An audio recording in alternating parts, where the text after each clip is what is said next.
감사합니다. 할렐루야. 이 궂은 날씨에도 불구하고 예배 자리에 나오신 여러분을 하나님께서는 귀하게 보시고 큰 은혜 주실 줄로 믿습니다. 우리 지난 주간에는 신년 축복성회를 은혜 가운데 잘 마쳤습니다. 우리 성도님들이 많이 나오셔서 또 우리 1층을 꽉 채워서 우리가 함께 큰 은혜를 받았습니다. 어떤 성도님이 그런 말씀을 하셨습니다. 2층에도 좀 더 성도들이 많이 나왔으면 좋았을 걸, 그런 말씀을 하시는 걸 들었습니다. 그 말씀을 들으면서 참 감사하다, 그런 생각을 했습니다. 우리 성도님들이 그렇게 사모하는 마음, 또 우리 교회를 생각하는 마음 가지고 있을 때 하나님께서 우리 교회를 더 귀하게 사용하시고 더 큰 은혜 주실 줄로 믿습니다. 예수님께서는 이 땅에 왜 오셨을까요? 성경 말씀에 보면 예수님께서 이 땅에 오신 이유들을 여러 가지로 말씀을 하십니다. 물론 가장 큰 이유는 우리 모두를 구원해서 하나님의 자녀가 되기 위해서 이 땅에 오셨죠. 예수님께서 내가 길이요 진리요 생명이니 나로 말미암지 않고는 아버지께로 올 자가 없다. 우리가 하나님께로 가기 위해서, 하나님의 자녀가 되기 위해서 예수님은 길이 되시고 생명이 되시고 진리가 되시기 위해서 이 땅에 오신 줄로 믿습니다. 근데 사람들은 예수님께서 길이요 진리요 생명이신 것을 알면서도 거기에 대한 관심보단 또 다른 관심이 더 컸습니다. 어디에 대한 관심이 컸느냐? 병 고쳐주고 하나님 예수님께서 기적을 보여주시는 것에 대한 관심이 더 컸어요. 그래서 예수님께서는 병든 자를 고쳐주시고 또 귀신 들린 자들을 귀신을 쫓아내주시고 하시는 말씀 가운데 딴 데 가서 말하지 마라, 딴 데 가서 이러지 마라, 이렇게 말씀을 하는 곳이 몇 군데 나옵니다. 왜 그랬겠습니까? 예수님께서는 사람들이 그런 소문을 듣고 예수님을 찾아오는 것을 원치 않으셨기 때문이죠.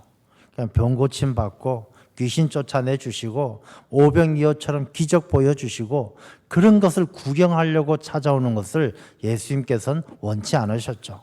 그래서 예수님은 복음을 선포하시고 길이 되시고 진리가 되시고 생명이 되셔서 우리 모두가 하나님 나라 가는 그 길을 열어주시기 위해서 이 땅에 오신 분이 바로 예수님이십니다. 그런데 예수님은 찾아오는 사람들, 병들고 낙심하고 괴로운 사람들을 외면하지는 않으셨어요. 그래서 예수님은 어딜 가더라도 예수님의 사역을 보면 고치시고 선포하시고 가르치셨어요. 병든 자들 고쳐주시고 하나님 나라를 선포하시고 성도의 삶을 가르쳐주시고 그렇게 예수님께서는 사역을 하셨습니다.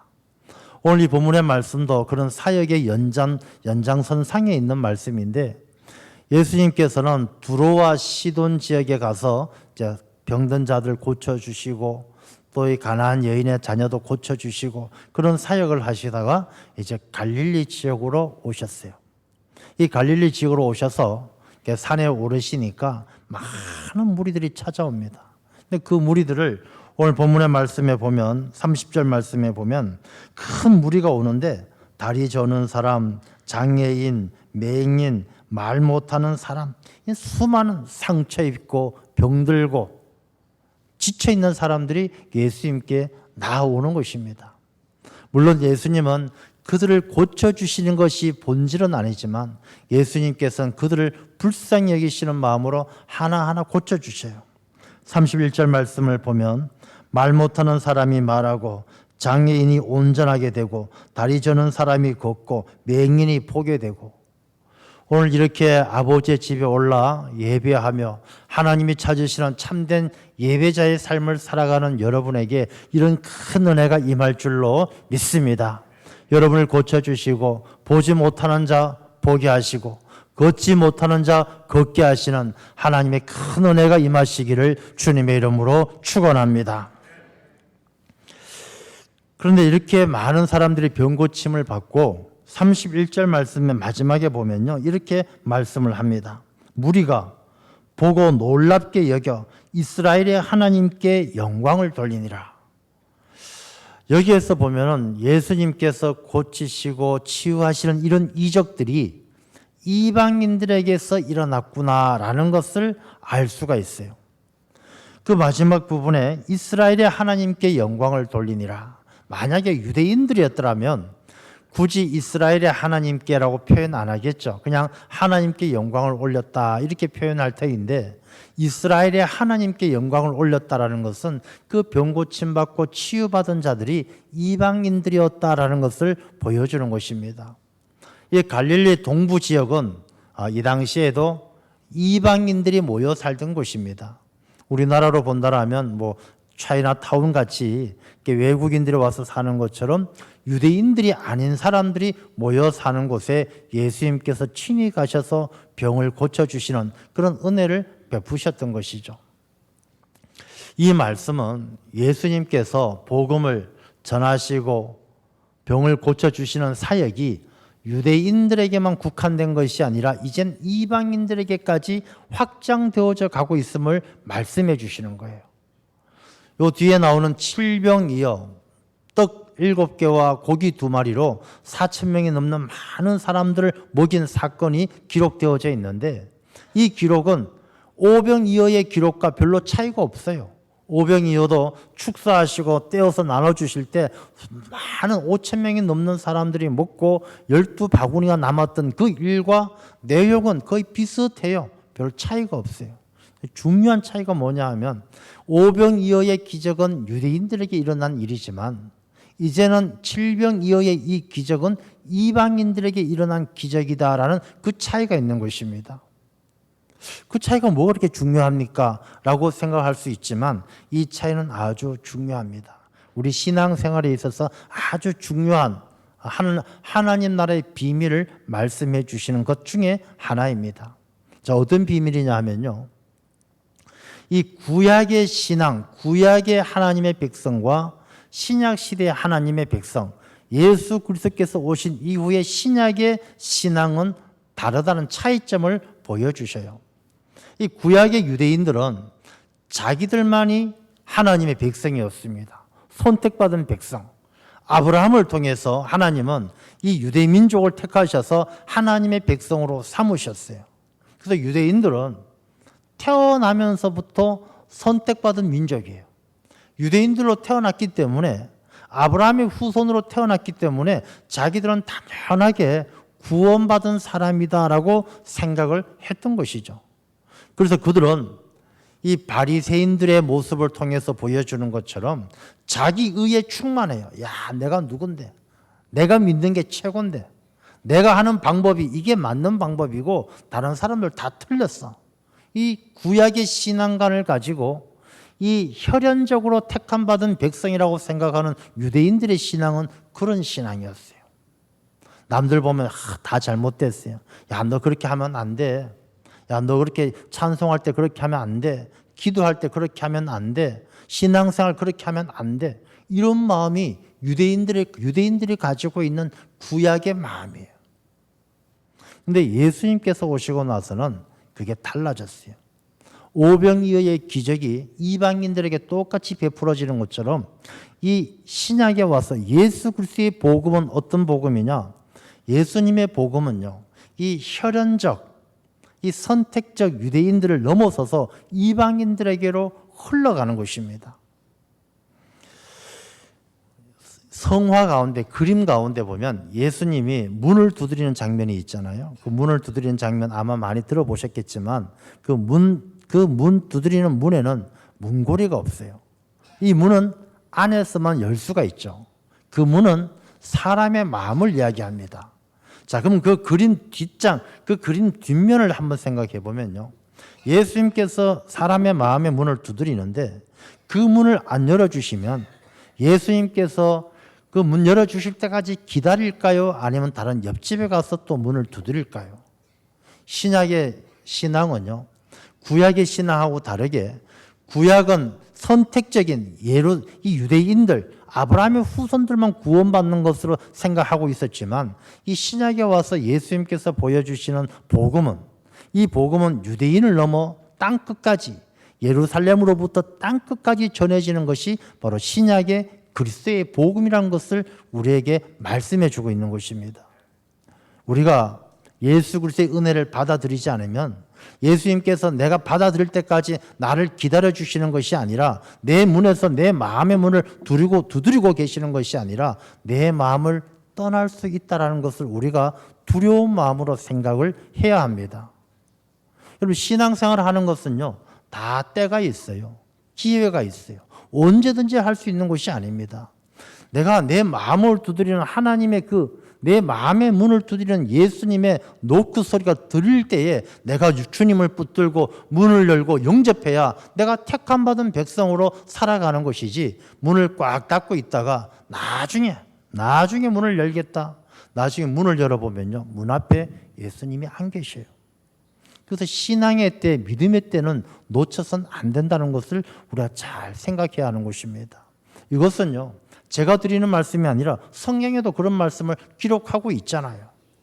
부자가 소출이 많아가지고 잘 먹고 잘 살자, 행복하게 살자, 나중에 내가 하나님을 믿고 나중에 잘 살면 되지.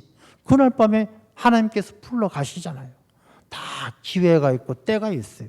전도서에도 때가 있다. 모든 것이 일어설 때가 있고 누울 때가 있고 생명을 줄 때가 있고 생명을 거두어 갈 때가 있고 다 때가 있다는 것을 말씀하시는 거예요. 여러분, 2023년 우리에게 주신 이 새해가 예수님께서 두릅하고 걸음을 주시는 포도원 지기가 되셔서 우리의 심령의 문을 두드리고 내 마음을 두릅하고 걸음을 주시는, 그래서 풍성한 결실을 맺는 은혜의 귀한 기회가 우리에게 주어진 것인 줄로 믿습니다. 1월달 하고도 셋째 주입니다. 벌써 15일이 지났습니다. 한 달의 반이 지났습니다. 어쩌면 여러분들이 연초에 해가 바뀔 때 마음 먹었던 것들이 벌써 이미 흔들리고 그 약속이 깨어진 분이 계신지도 모르겠습니다. 그렇다면 우리가 더욱더 내 마음을 다잡아서 올 한 해 내 마음의 문을 두드리시는 주님께 내 마음의 문을 활짝 열고 주님을 영접하고 주님과 함께 살아가는 귀하고 복된 한 해가 되시기를 축원합니다. 우리가 예정론이라는 게 있어요. 예정론. 그래서 예정론은요, 사람들이 잘못 이해하는 분들도 계셔요. 이 구약의 예정론하고 신약의 예정론, 예수님께서 이 땅에 오시고는 세상이 완전히 바뀌었어요. 세상만 바뀐 것이 아니고 영적 질서도 바뀌었어요. 예전에 이 구약의 시대 예수님께서 오시기 전에는 하나님께서 친히 하나하나 간섭하시면서 다 택하셨죠. 그러나 이 신약에 와서는 예수 그리스도의 복음을 영접하는 사람들로 바뀌셨어요. 이 말씀이 무엇이냐 하면, 이 예전의 사람들은 예정론, 그러면 사람은 태어날 때부터 구원받을 사람, 구원받지 못할 사람이 다 정해져 있다고 생각했어요. 야곱과 에사가 그 복중에서부터, 태중에서부터 하나님께서 큰 아이가 작은 아이를 섬길 것처럼 그렇게 다 예정해 놓으신 것처럼 그렇게 예정돼 있다고 생각했어요. 그래서 저 사람은 아무리 어떻게 하더라도 구원받을 사람은 구원받고 구원받지 못할 사람은 구원받지 못한다. 이걸 예정론이라고 생각했어요. 근데 그건 잘못된 이해예요. 이 예정론이라는 것은 예수 그리스도께서 이 땅에 오셔서 우리에게 복음을 전하시고 선포하실 때 내 마음의 문을 두드릴 때 그 문을 열고 예수님을 영접한 사람은 구원받고 그 문을 닫고 열어주지 않는 사람은 구원받지 못한다는 것이, 그게 바로 예정론이에요. 사람은 하나님께서 하나님의 형상을 닮아 지음받은 그런 사람이기 때문에 모든 성품을, 하나님의 성품을 본받았어요. 그래서 사람들의 마음속에는 자율의지라는 게 있어요. 선택할 수 있는 권한을 하나님께서 우리에게 주신 거예요. 하나님께서 우리에게 주실 때 아담과 하와가 그 에덴 동산에 있는 선악과를 따먹는 것을 따먹게 만드셨다라고 하나님께서 예정론을 따진다라면, 잘못된 예정론을 따진다라면 하나님께서 아담과 하와가 선악과를 따먹도록 다 만들어 놓으신 것이다. 그건 이해될 수 없는 말씀이잖아요.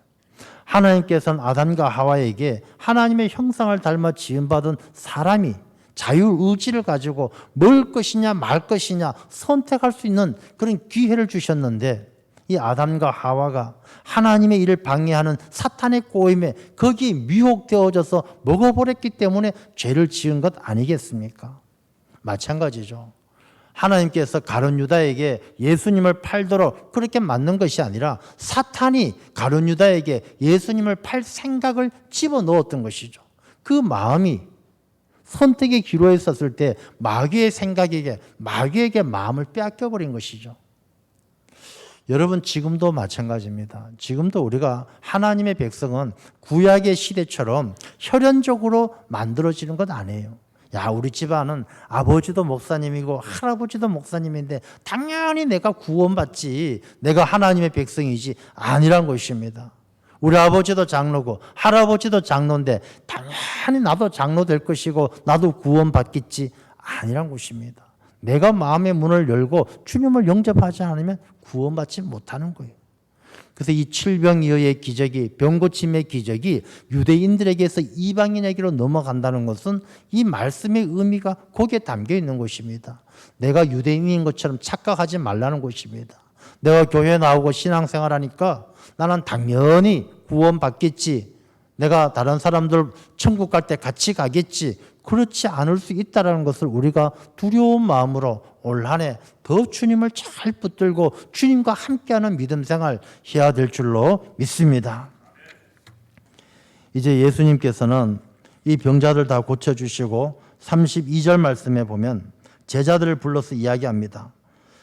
내가 무리를 불쌍히 여기노라. 그들이 나와 함께 있은지 이미 사흘임에 먹을 것이 없도다. 길에서 기진할까 하여 굶겨 보내지 못하겠노라. 참 많은 사람들이 예수님을 따라와요. 예수님께서 그들의 병을 고쳐주시고 복음을 가르쳐주시고 하나님 나라를 선포하셔요. 그들이 사흘 동안 예수님과 함께하면서 그들이 육신이 기진할 정도로 다 소비할 정도로 먹을 것을 준비했던 걸 다 먹고 없을 정도로 기진해서 이젠 돌아가라고 이야기하면, 이 광야에서 집까지 돌아가라라고 이야기하면 길에서 기진맥진해서 쓰러질 지경이 된 거예요. 그래서 예수님께서 그들에게 나는 이들을 굶겨보내지 못하겠다, 내 마음이 그들을 불쌍하게 생각한다, 그렇게 말씀하시는 거예요. 저는 이 장면을 교회를 생각합니다. 교회. 우리 많은 산모하는 사람들 정말로 예수님 앞에 나오듯이 우리가 교회 앞에 하나님 앞에 나와서 이 병들고 지치고 곤고한 자들처럼 사모하는 마음으로 예배하고 아버지께 나아오는 자들 주님께서 불쌍히 여기시고 굶겨 보내지 않으실 줄로 믿습니다. 그럼 우리가 주님 붙들고 있으면요, 주님께서 우리를 그냥 굶겨 보내지 않아요. 세상에서 기진맥진해서 쓰러져서 길에서 객사할도록 그렇게 내버려 두지 않으신다는 거예요. 우리에게 은혜 주시고 힘 주시고 위로 주시고 고쳐주셔서 이 길에서 객사하는 것이 아니라 기진맥진하는 것이 아니라 세상에 누구를 만나도 승리할 수 있도록 우리에게 능력 주실 줄로 믿습니다. 오늘 우리가 이 시간 마음의 문을 활짝 열고 주님을 내 마음속에 영접하면요, 주님께서 우리를 불쌍히 여기시고 우리의 힘이 되시고 능력이 되실 줄로 믿습니다. 그리고 우리도요, 주님의 마음을 가져야 돼요. 이 예수님을 따르는 무리, 예수님과 함께하는 것은 교회와 마찬가지인데, 우리도 이 세상을 살아가면서 주님의 마음을 가지고 이 세상에 병들고 지치고 가난한 자들을 불쌍히 여기는 마음을 가져야 돼요. 근데 중요한 것이 하나 있어요. 우리가 남들을 돕고 구제하는 일이 참 중요하지만 성경 말씀은 또 예수님께서도 본을 보이시지만 가난한 것이 옳은 것은 아니에요. 부유한 것이 나쁜 것이 아니에요. 사람들은 약간의 착각을 하는 경우가 있어요. 가난하고 약자의 편에 서면 정의롭고 부유하고 강한 자의 편에 서면 악하다는 생각은 잘못된 생각이에요.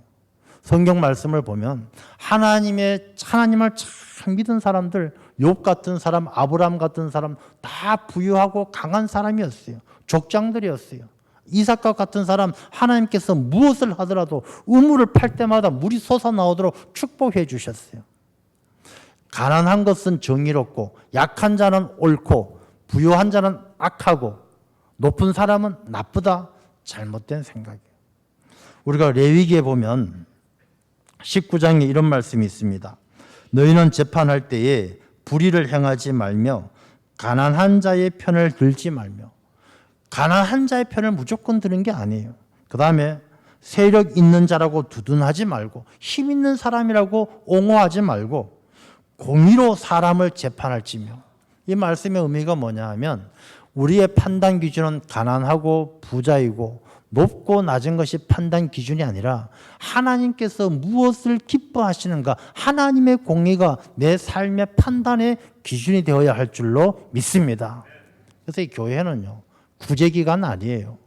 교회는 교육기관 아니에요. 교회는 하나님의 뜻을 따라 순종하고 하나님의 나라를 이루기 위해서 쓰임받는 그런 지체가 바로 교회예요.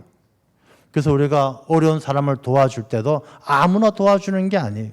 하나님께서 기뻐하시고 하나님의 뜻이 어디 있는지, 교육을 시켜도 아무나 교육시키는, 아무것 되는 닥치는 대로 교육시키는 것이 아니라 하나님의 공의가 세워질 수 있는 그런 교육을 해야 한다는 것이죠. 중심이 하나님의 뜻이 중심이 돼야 돼요. 마찬가지로요, 오늘날의 사람들이 그런 이야기합니다. 대형 교회가 문제다라고 이야기합니다. 큰 교회가 문제다. 우리나라 한국 교회 대형 교회 때문에 망한다. 작은 교회가 아름답다. 여러분 잘 생각해 보십시오. 작은 교회가 아름답다라고 이야기하는 것은 큰 교회가 아름답다라고 이야기하는 것하고 전혀 다를 바가 없어요. 작고 큰 것은 교회의 판단의 기준이 아니란 것입니다. 교회는요, 건강한 교회는 사람이 많이 모인 교회, 사람이 적게 모인 교회, 그게 건강한 교회의 판단 기준이 아니에요. 커도 건강할 수 있고 작아도 병들 수 있고, 작아도 건강할 수 있고 커도 병들 수 있어요. 사람이, 우리가 교회를 사람의 몸으로 비유해서 예수 그리스도가 교회의 머리가 되시고 성도는 지체다라고 이야기하잖아요. 여러분 그러면 이렇게 생각해 보십시오. 덩치가 큰 사람은 다 나쁜 사람이고 덩치가 작은 사람은 다 좋은 사람입니까? 그런 게 어디 있겠어요? 반대로 덩치가 좋은 사람은, 덩치가 작은 사람은 나쁜 사람이고 덩치가 큰 사람은 좋은 사람입니까? 그런 게 어디 있어요? 그 사람의 머리, 그 사람의 생각이 옳고 하나님의 뜻에 합당한가, 그것이 그 사람의 인격이고 그 사람의 판단의 기준이 되는 것이지, 가난하고 부하고 높고 낮은 것, 그게 판단의 기준이 되어서는 안 된다라는 것입니다. 그래서 예수님은 이들을 불쌍히 여기실 때 그들을 그냥 가난하다고, 없다고 해서 불쌍히 여기시는 것이 아니라 그 한 영혼 한 영혼을 불쌍히 여기셔서 축사하시고 그들에게 떡을 떼어주시는 것은 하나님의 은혜를 나누어 주셔서 그들이 하나님의 사람으로 바로 세워가는 거예요. 자, 여러분 교회도 마찬가지입니다.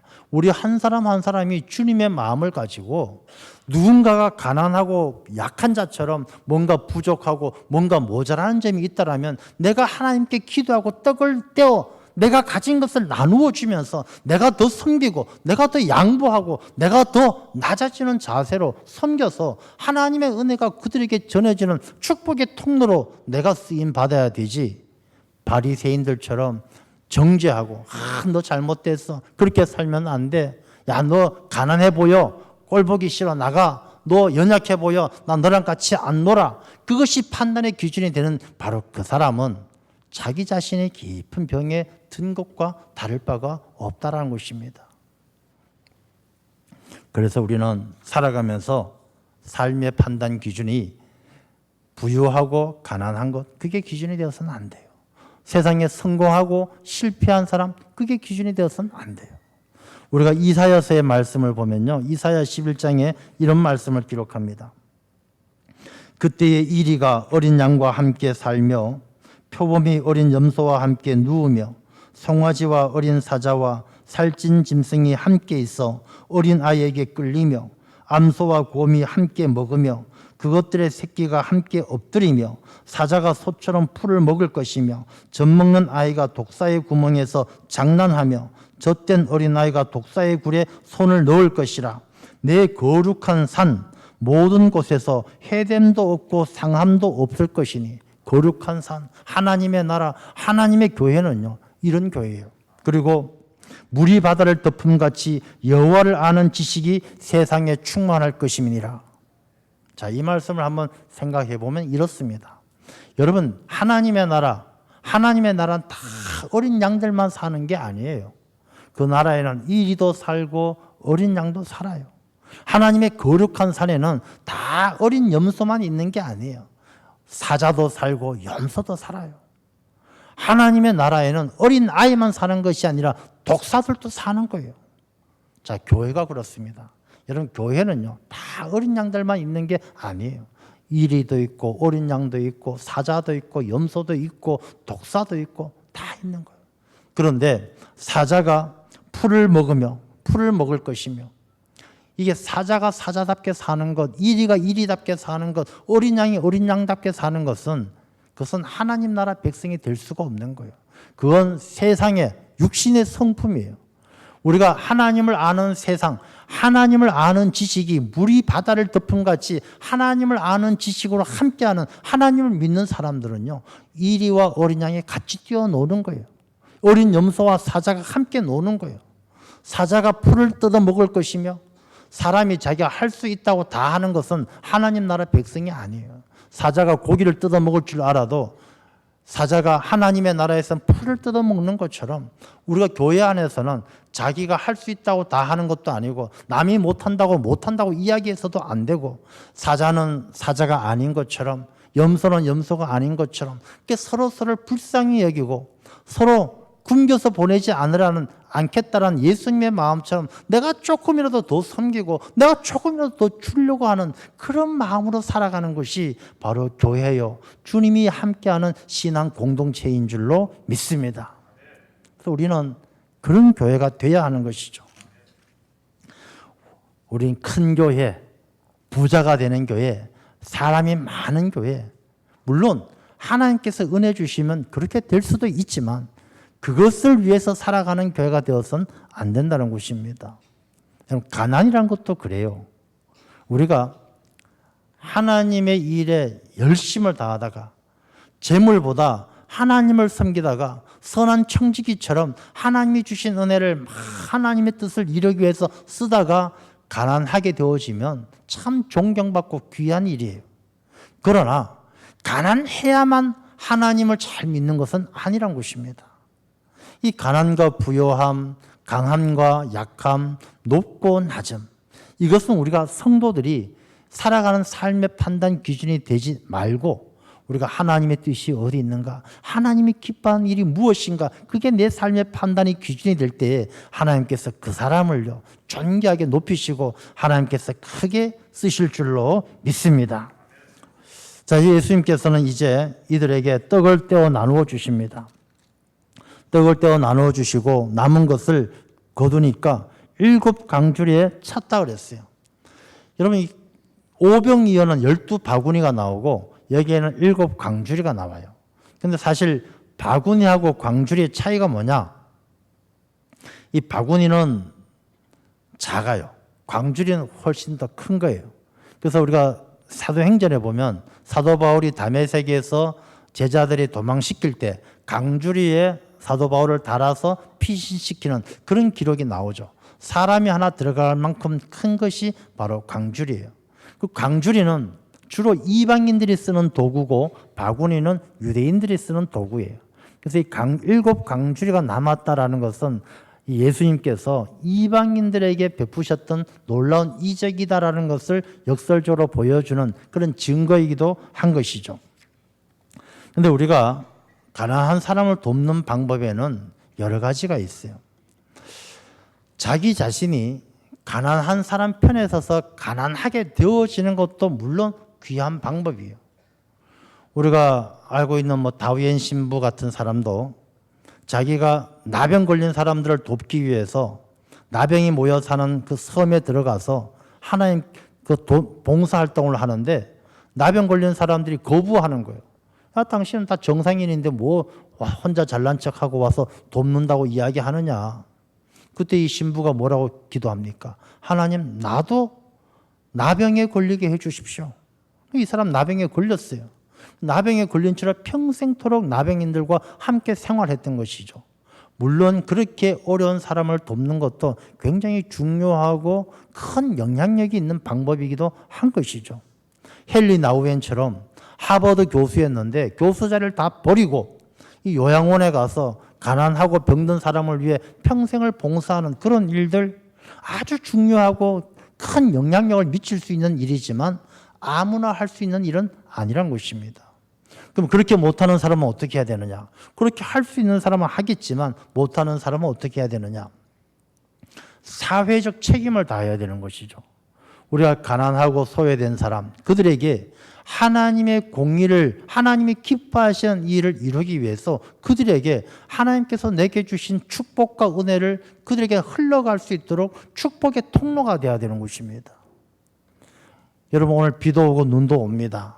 근데 이 비도 오고 눈이 오는데 이 물꼬를 트지 않으면 그게 물이 고여 있고 하면 썩어가요. 이 물꼬를 터줘야 이 물이 필요한 곳으로, 낮은 곳으로 흘러가는 것이죠.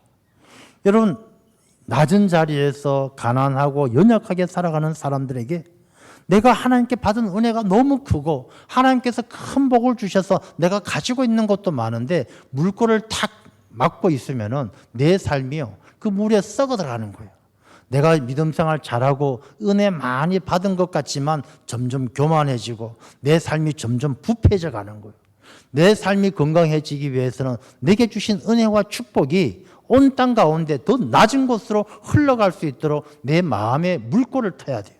그래서 내게 주신 은혜가 점점 낮은 곳으로 흘러갈 수 있도록 그렇게 하나님의 일꾼으로 쓰임 받을 때 우리가 정말로 교회가 교회답고 성도가 성도답고 하나님께서 기뻐하시는 그런 삶을 살게 될 줄로 믿습니다. 저는 우리 교회가, 특별히 당일교회가 지난번 신년 축복성에 오신 목사님이나 또 재직 헌신예배 오신 목사님이 공통적으로 물어보는 것이 왜 당일이냐 물어봐요. 뭐든지 당일 처리하냐? 왜 당일이냐? 당산동 일가라서 당일교회입니다. 이야기합니다. 그럼 그분들이 한결같이 하는 얘기가 참 좋은 교회다. 성도들이 너무 좋고 너무 따뜻하고 참 좋다. 그렇게 말씀하셔요. 우리 교회는 참 좋은 교회예요. 따뜻한 교회예요. 저는 성도님들 여기에서부터 저 끝까지 한 분 한 분 보면 정말 보기만 해도 눈물이 날 정도로 너무너무 소중하고 감사해요. 이렇게 좋은 교회, 따뜻한 교회, 근데 더 중요한 것은요, 이 좋고 따뜻함이 우리끼리 나눌 수 있지만 정말로 우리 교회가 가야 할 길은 주님이 함께하는 교회가 되어야 할 줄로 믿습니다. 아무리 따뜻해도요, 아무리 좋아도 우리끼리 맨날 밥 먹고 잔치상 열고 우리끼리 서로 좋아도 주님이 함께하지 않는 그 교회는 교회가 교회답지 못한 거예요. 그래서 우리 교회가 올 한 해 주님이 함께하는 교회, 하나님을 예배하고 주님께서 교회의 머리가 되시고 그 주님의 뜻을 이룰 수 있는 그런 귀한 교회가 되기를 간절히 소망합니다. 오늘 이 주신 말씀을 기억하면서 주님은 우리를 고쳐주시고 치유해 주십니다. 주님은 우리를 불쌍히 여기십니다. 우리도 그 주님의 마음을 가지고 옆에 있는 한 사람 한 사람을 불쌍히 여기고 그를 위해서 기도하고 그를 위해서 내가 가진 것을 내 떡을 떼어주면서 우리 모두가 다 이리와 어린 양이 하나가 되고 사자와 어린 염소가 하나가 되듯이 우리 모두가 주님 중심으로 하나 되는 그런 귀한 신앙생활을 할 수 있는 복되고 귀한 공동체가 되시기를 간절히 소망합니다. 기도하겠습니다. 아버지